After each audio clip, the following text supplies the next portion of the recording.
How to recognize emotional manipulation. Stop.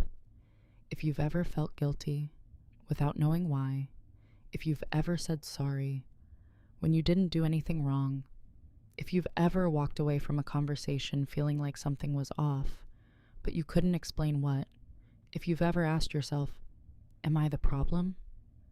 Then this video might make you uncomfortable, because you might realize that someone in your life is emotionally manipulating you. And you might realize that it's been happening for a lot longer than you think. The scariest thing about emotional manipulation is that it doesn't look like manipulation. It's not shouting. It's not obvious aggression. It's not someone grabbing you by the arm and telling you what to do. It's subtle. It's quiet. It's a look, a tone, a carefully chosen word. And it's someone making you question yourself, slowly, over time, until you don't even know anymore if the problem is them or you.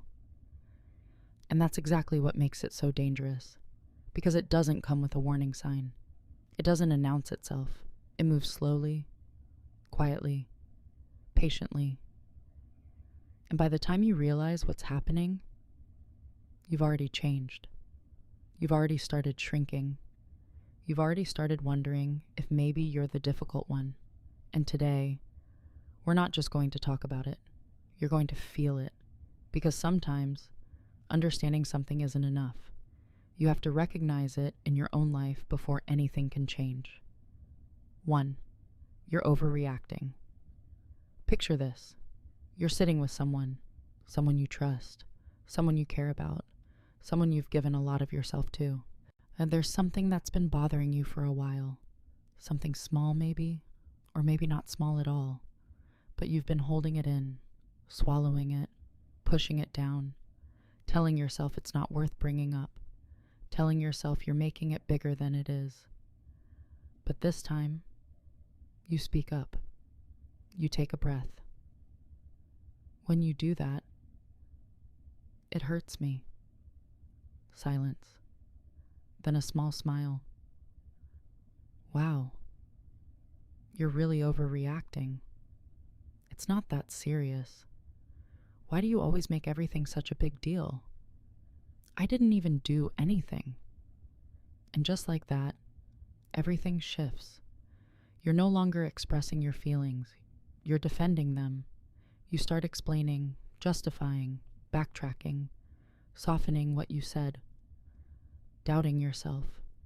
And eventually, you stop. You swallow it again. And you walk away feeling worse than before you said anything. And not because you were wrong, but because you were made to feel like you were. And here's the truth. That exact moment, that's where the manipulation really begins. 2. The invisible mental trap. At the beginning, everything felt perfect. Attention, messages, effort, consistency, warmth. You felt seen, special, chosen. They remembered the little things. They showed up when it mattered. They made you feel like you were the only person in the room. They made you feel like you mattered, and you believed it. Why wouldn't you? Then something changes. Less attention, more distance, subtle comments that didn't used to be there, and a sharpness in their voice that catches you off guard. A coldness you can't quite explain. And you hold on to the beginning. You replay those early memories like a movie you wish you could climb back into. You compare who they are now to who they were then, and you tell yourself, it's just a phase. They're just stressed. They're going through something. Maybe I'm doing something wrong. So you try harder. You give more. You adjust. You bend yourself into shapes you were never meant to hold. You chase that version of them, the one who made you feel safe, the one who made you feel chosen. And that version slowly disappears. And without realizing it, you've entered the trap, a place where you're constantly trying to earn something that used to be given freely. And that's the cruelest part. 3. The role reversal. Here's a familiar moment. They do something that hurts you. Maybe they said something cruel. Maybe they ignored you when you needed them. Maybe they crossed a line you both know exists. Maybe they embarrassed you in front of other people. So you bring it up. Calmly, clearly, respectfully. You don't raise your voice. You don't attack. You just tell them how it made you feel. And suddenly, wow. Oh, so now I'm the bad guy? After everything I do for you? You're unbelievable. I can't believe you would say that to me. Do you know how much I sacrifice for this relationship? And just like that, you're apologizing. Even though you were the one who got hurt. Even though you were the one who had every right to say something. Even though you did everything right. Somehow, you're the one saying sorry. That's emotional manipulation. It's not just hurting you. It's making you believe that you're the one causing the pain. It flips the whole thing upside down. 4. The constant confusion. One day, they're warm, kind, loving, present, attentive. You feel close, safe, like maybe things are finally getting better, like maybe the worst is behind you.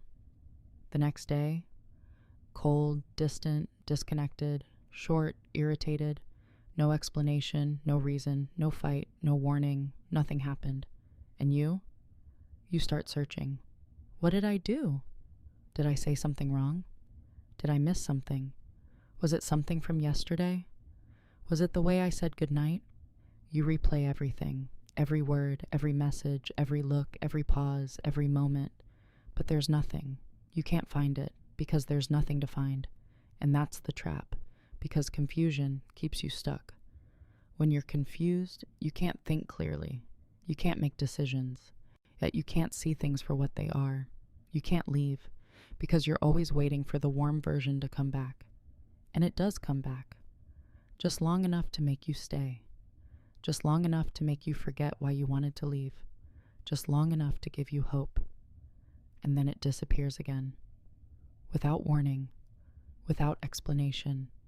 And the cycle continues, over and over, until you don't even remember what stability feels like.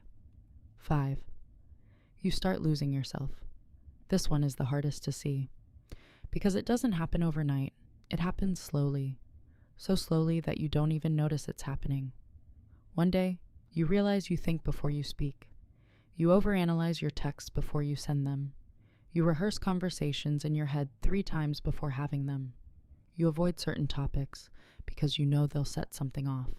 And you become quieter, more careful, more guarded, more controlled, less you. You stop wearing certain things. You stop seeing certain people. You stop laughing as loud. You stop having opinions. You stop taking up space. Not because anyone told you to, not because anyone sat you down and gave you a list of rules, but because somewhere along the way, you learned that being yourself came with a cost, and the cost was too high. One day, someone who knew you before, a friend, a family member, someone who remembers the real you, looks at you and says, "You've changed," and it hits you hard.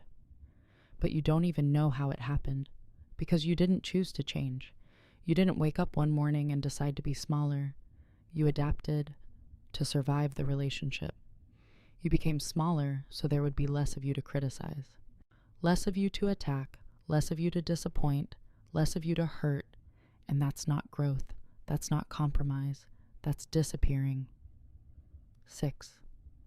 The moment of realization. And then, one day, something clicks. Maybe it's a sentence they say that you've heard 100 times before. But this time, it lands differently. Maybe it's a reaction, a look on their face, a tone in their voice, a feeling in your chest. Maybe it's nothing specific at all. Just a moment. A quiet moment where something inside you shifts, and suddenly, you feel tired, not physically, emotionally, drained, hollow, like you've been carrying something heavy for so long that you forgot what it felt like to put it down, like you've been holding your breath for months and you didn't even realize it. And for the first time, you ask yourself the right question. Why do I feel like this around this person? Not what did I do wrong? Not how can I fix this? Not how can I be better for them? But why do I feel like this? And that question changes everything, because it means you finally stopped looking inward for the problem and started looking at the truth that's been there all along, waiting for you to see it. Conclusion. Listen carefully. A healthy relationship doesn't make you question your worth. It doesn't make you feel guilty for existing. It doesn't force you to shrink yourself to fit inside someone else's comfort zone. It doesn't leave you confused. It doesn't leave you drained. It doesn't leave you anxious. It doesn't leave you wondering if you deserve to be treated better. And if you constantly feel like you have to explain yourself, justify yourself, apologize for yourself, prove yourself, that's not love. That's control. And there's a difference between someone who loves you for who you are and someone who loves you for how well you perform for them. One makes you feel safe. The other makes you feel lucky just to be tolerated. And you need to know the difference, because you deserve someone who doesn't make you question whether you deserve them. You deserve peace. You deserve safety. You deserve to feel like yourself again. And you deserve better. Way better.